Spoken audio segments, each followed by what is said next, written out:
La fin de vie n'a rien de tabou pour Morissette. À 75 ans, elle a rédigé ses directives anticipées contre l'acharnement thérapeutique, tout comme l'avait fait sa maman avant elle. Pourtant, lorsque celle-ci s'est retrouvée en état végétatif à l'âge de 99 ans, les médecins l'ont maintenue en vie contre sa volonté.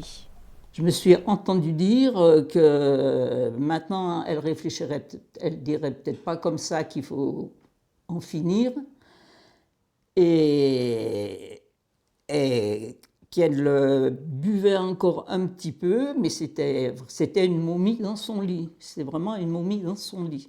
C'était l'horreur. C'est finalement une autre équipe médicale, 4 mois plus tard, qui la place sous sédation terminale pour l'aider à partir en quelques jours. La voir comme ça, c'était trop horrible, alors j'ai dit oui, bien sûr, faites-le, faites-le. Donc, petit à petit, bon, donc, ils m'ont dit qu'ils la mettaient sous un médicament, et bon, elle s'est endormie tranquillement. Mais disons, ce que je suis en colère, c'est qu'elle a perdu, elle a souffert encore plus de 4 mois de sa vie. Morissette se bat aux côtés de l'ADMD, l'Association pour le droit de mourir dans la dignité, pour que les directives anticipées deviennent obligatoires et respectées par les médecins. Et la personne qui meurt, en fait, c'est toujours celle qui est oubliée. Et il faut changer de logique. L'association demande une nouvelle loi pour légaliser l'euthanasie et le suicide assisté.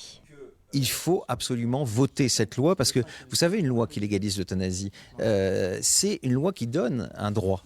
C'est pas une loi qui oblige à quoi que ce soit. Et dans une société, quand on donne un droit, notamment le droit ultime, c'est forcément une société qui s'élève.